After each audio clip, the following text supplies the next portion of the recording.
Local Women Magazine presents Local Women Podcast, the show for things that matter. Keeping an Eye on It podcast from Local Women Magazine is brought to you by Cathedral Eye Clinic, Northern Ireland's leading eye specialist. Welcome to the Keeping an Eye on It podcast. We're back again, and look, I've even got a mug from our wonderful sponsors, Cathedral Eye Clinic. So big thank you to Cathedral Eye Clinic. This is the biggest female-led podcast in the country where women are in the hot seat and the only opinions are those of women. Mm-hmm. Here at Local Women, we're not anti-men. We're just pro-women, and there's a difference, and we are determined to have our say.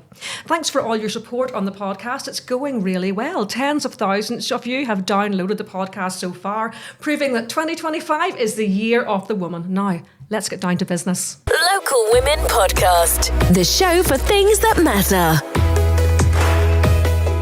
Today, I've got a great panel of ladies with me who I know you are going to love. First up, I have businesswoman Kirsty Gooderham. She runs an ultrasound clinic. That's the one for little babies, isn't it? She's a health expert, and she also owns Highway Health. You're very welcome. Thank you. Next, I have the wonderful Denise Watson, my colleague at Local Woman, my colleague at U105. We've become inseparable recently. She is the breakfast show star on U105. Well, Morris J is too. Okay, Morris. Yep, she sometimes lets Morris J on. Okay. She's also a journalist and a broadcaster, sports presenter. She's everything, and she's my mate. Thank you, Kim. And next to her, I have a new friend. It's Jill Hessin, founder of Kitty Winkle's Day Nurseries over in Mid-Ulster. Yep. You have a couple of different nurseries, haven't you? Because I was writing about it at the weekend. 5 in Mid-Ulster and an English school in Spain. I know, that's so random. I want to talk about that later. Wow, she's also a property developer, which I love. She's a YouTube channel. Everything. I love it. She's an entrepreneur. I love it. Right, ladies, let's go. Keeping an Eye on It podcast from Local Women Magazine is brought to you by Cathedral Eye Clinic, Northern Ireland's leading eye specialist. Right, ladies, according to a new study, we hit our peak of health and happiness at 45 years old. This is called a middle-aged renaissance, or actually I prefer the term midlife. Apparently the notion of midlife is now terribly outdated. Now this survey was done by Weetabix, so I hope you're all eating your Weetabix. I was actually thinking about this the other day because I watched 2 episodes of Classic Corrie because obviously I have so much time on my hands. And the first one I watched had Hilda Ogden in it, complete with her penny and her rollers and all that. And like she was only in her 50s really whenever she filmed that. She wasn't like 105. And I thought, when did that change happen that we're no longer like that? And then the other one I watched was Sally and Rosie, and they were having a fight, and Rosie was only 16, and she screamed at Sally, "You're jealous of me because you're 40." Oh. And it was a look on Sally's face was like, dun, dun, dun, like, you're 40, as if this was some awful thing. And that was only 20 years ago when 40 was considered middle-aged. It's no longer middle-aged, really. Denise, do you now feel like you're at your healthiest and happiest? What age are you? You're 50? 53. 53. No, not at all. And I'll tell you what, a couple of reasons for this. I played a lot of sport, really like competitive sport. And then you didn't want to lose your place in the team when you were going through university or playing with your team. So you strap up your ankles, strap up your knees, sometimes take injections to get through it. Mm-hmm. But now it's coming back to haunt me. And it started actually about mid-40s coming back, like all these twinges and stiffness and whatever. So I would say no. I would say I would be at my peak health would have been just before I got married and 29 years old. I think late 20s, that is the perfect time. And then you're also thinking about your mental health as well. What about mentally? Yeah. Oh, I definitely now do exercise now. Yeah. I call it clearing my head.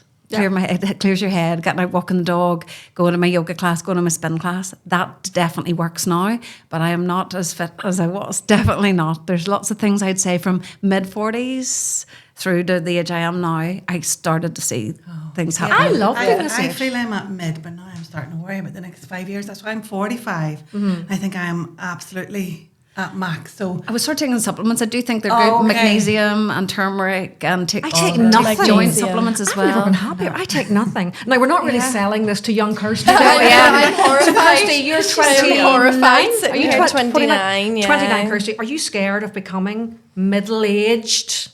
No, I think middle-aged is so far away from me still. I don't know. I'm 29 and I think middle age has now moved. So it used to be maybe 30s, 40s, but it's no longer that.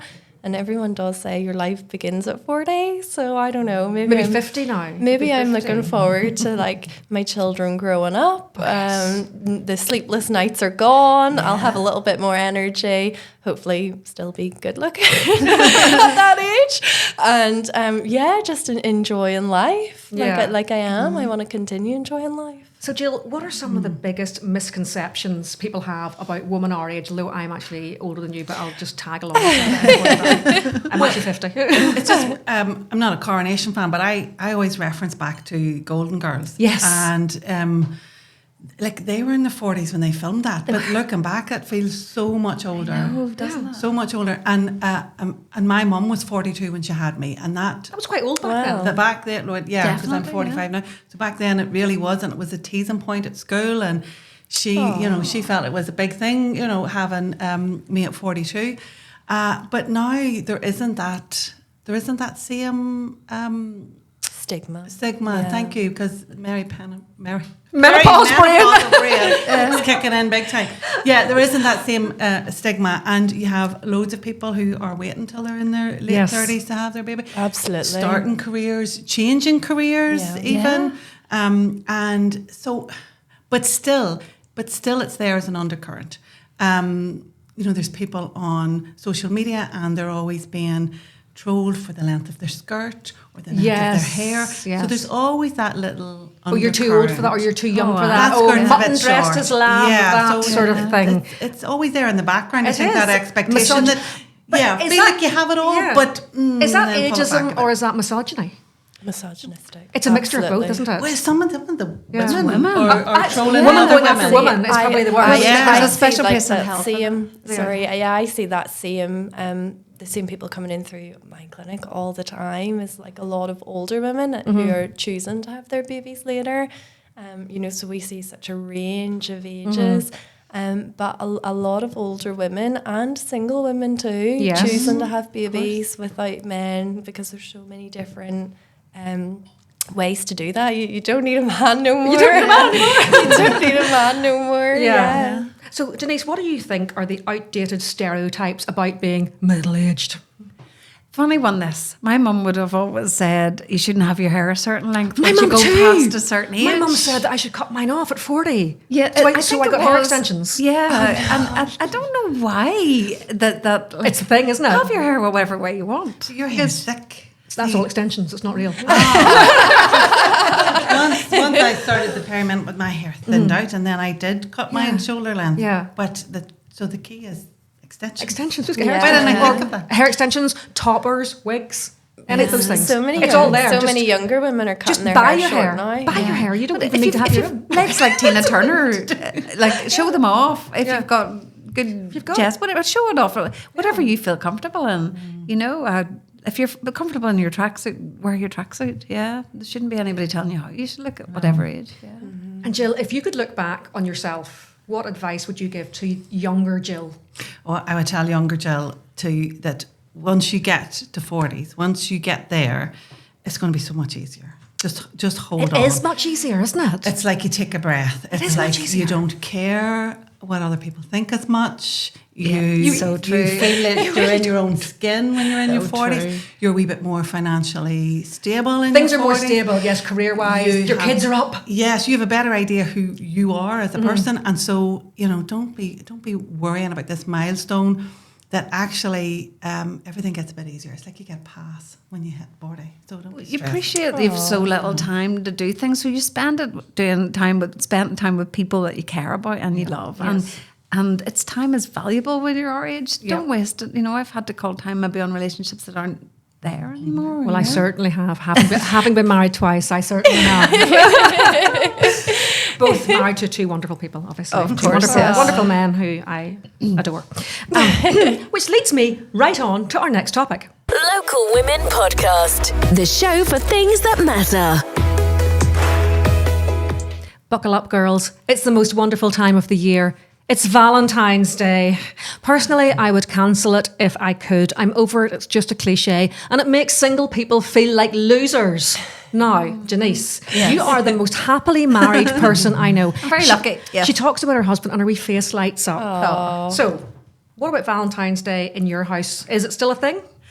Well, we've never really made it a thing. I mean, it's so commercial. It's almost like you're expected to go out and spend this money on things.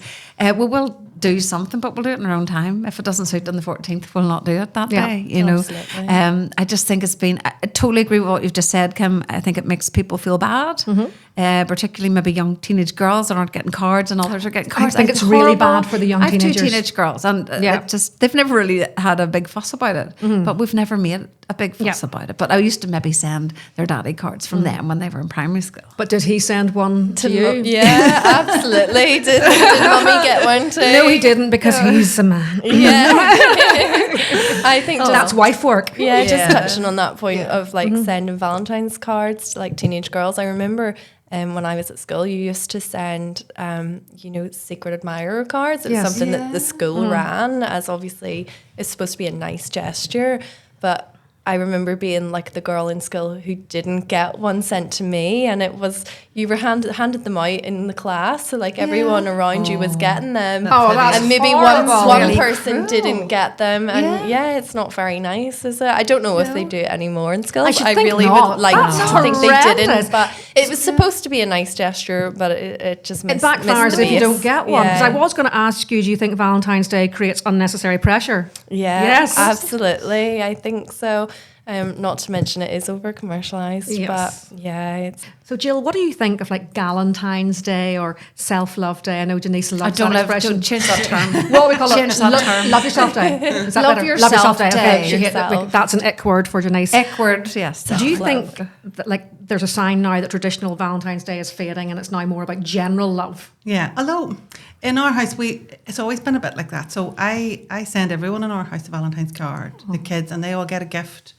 Although my son, his birthday's Valentine's Day, so 11 years ago the emphasis shifted a little bit Yes. because it's a birthday. But Yes. we definitely celebrated it as a love day, not Love just day. a romantic day. Yeah. That's very Yeah. nice. love I think that's a my nice girls idea. have all their cards from they were little from me. And you write like a special little sort of affirmation or little. Yeah, yeah. That's so nice. And as far as gifts and things, and even friends, we would have sent each other flowers. I can remember sending a friend of mine flowers to the bank where she worked, and she thought it was the ex-boyfriend. She was like, I can't believe you're looking to get me back. I love it. But apart from that, they usually go down quite well. And then like gifts and things, I usually buy myself something on Valentine's Day. I love so that. last year I got lovely Kiss diamond earrings for myself. They were fab. Yeah.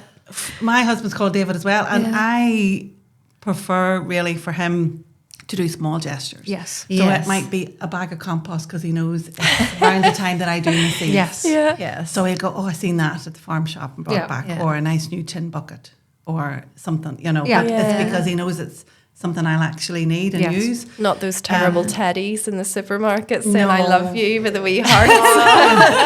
He wouldn't waste the money on it, but something useful and practical. Yeah.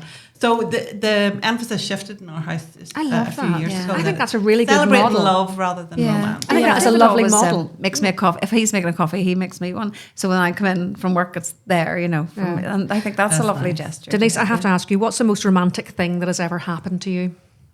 Oh, I think my 40th birthday, and it was kept as a complete surprise that we were going to Amsterdam on a trip.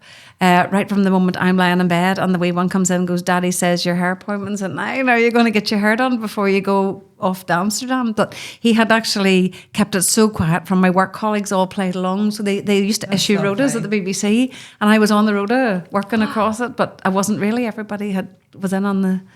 Basically, That's the nice. joke. It's the effort that The took. effort that he that went took. to, the time that he spent on that. Yes. I thought that was that was probably the one that stands out for me That's the lovely. most. I Yeah. love that. So, Kirsty, if we were to put you in charge of Valentine's Day, what would it look like? I'm the most unromantic person in this world. My husband would attest to that as well. He's the romantic one in our relationship.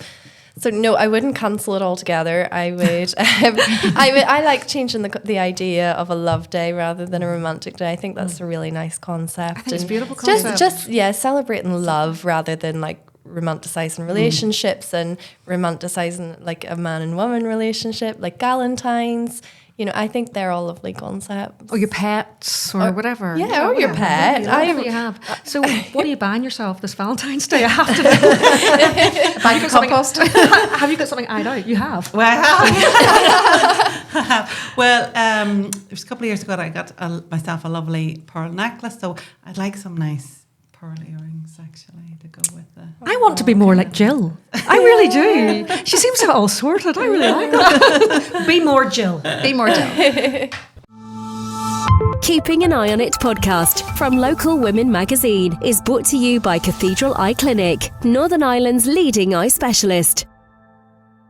Okay, ladies, now we have a very important topic to discuss. Is it ever okay to go to the shop in your jammies? Now, I'm asking you this because yesterday I was driving up the Castlereagh Road. There you go, you're outed, whoever it was. And I saw this beautiful, really good-looking girl wearing a cream pyjama and dressing gown set, just mooching along. And I looked at her and thought she looked really well, but I thought, why are you in your pyjamas?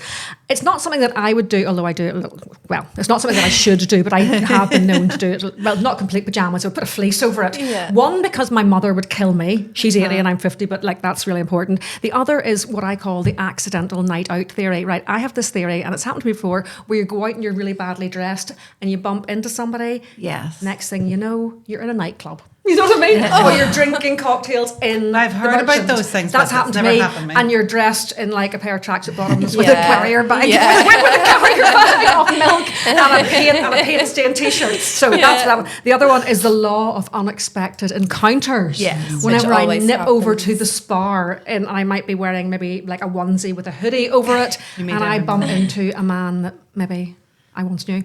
So just You to know, confirm, you do go to the shop in your pajamas. Yeah. So those are the reasons why I don't do it, Denise. There's no way you'd ever go to the shop in your jammies. No, there's not, actually, I'll be honest. Princess Denise wouldn't do that. Just about if I move in the car, you know, if I have to move the car to let Samantha's car in or something, that's fine. But I did have to go to like one of the drive-throughs and I had jammies on. All I could think is, what if something happens and I can't get out? You weren't even out of the car.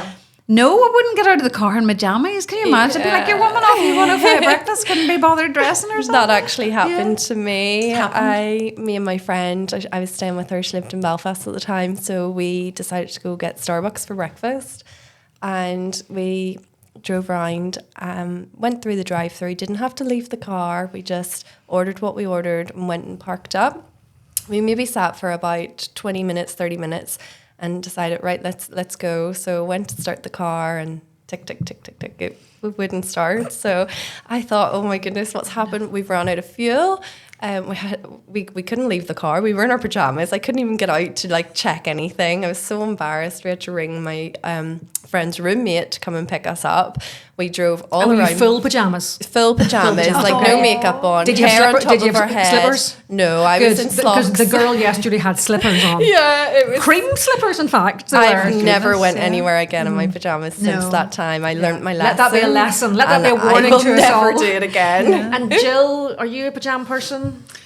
Right, I have to say, in our house, there's your nightwear, then there's loungewear, and you know the two don't mix. So quite often you'll see me slathered on the settee in satin and ostrich feathers. Right, and you know when most of your pajamas are satin and ostrich feathers. Yeah.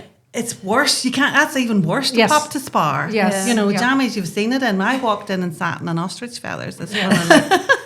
I'm intrigued at these ostrich feathers. I would So see I a have photo. this fabulous kind of peach satin. Yeah. And it crosses over here, and it's these huge bell sleeves Oh. and the Yeah, feather with trim. feathers around. And the she wears her edge, pearls and yeah. diamonds with it. I need a picture of this, Jill. We need to see Yeah. that on Instagram. Crystal Carrington. And I have this set of pajamas, and they're burgundy satin, and they cross a wrap top, and the little tendril bit is all ostrich feathers, and so a lot of satin and stuff. So I love like it. So yeah, and Good pajamas. good pajamas because loungewear is something different. But I think people use loungewear as pajamas. Yes. And would in you my go to the shop definition. in your ostrich in loungewear? feathers? No. Oh, in ostrich feathers? No. And that's what I mean. But that's why I think I could talk myself into going to the shop in loungewear. Yeah, People absolutely. would like to Not see in the that. feathers. Yeah. Jill, I don't think know. people would like to see that. Do you think? I know. Yeah. So funny. We need to get a photo of this. Yeah. We do. Thank you for sharing your ostrich feathers with us. I love it. Local Women Podcast, the show for things that matter. So that's been the Local Woman Keeping an Eye on It podcast. What have we learned today, girls? We've learned there's no such thing as middle age, only midlife. Romance is okay in small doses, and if you want to meet a good-looking man, go to the shop in your jammies or possibly ostrich feathers. This has been the Keeping an Eye on It podcast, sponsored by the wonderful Cathedral Eye Clinic. Find us on YouTube, Spotify, Amazon. Like us, follow us, subscribe. Show us the love. That's what we want. Love us. I've been your host, Kim Kelly, and thank you so much to Kirsty, Denise, and Jill for being absolutely fab. Local Women Magazine presents Local Women Podcast, the show for things that matter. Keeping an Eye on It podcast from Local Women Magazine is brought to you by Cathedral Eye Clinic, Northern Ireland's leading eye specialist.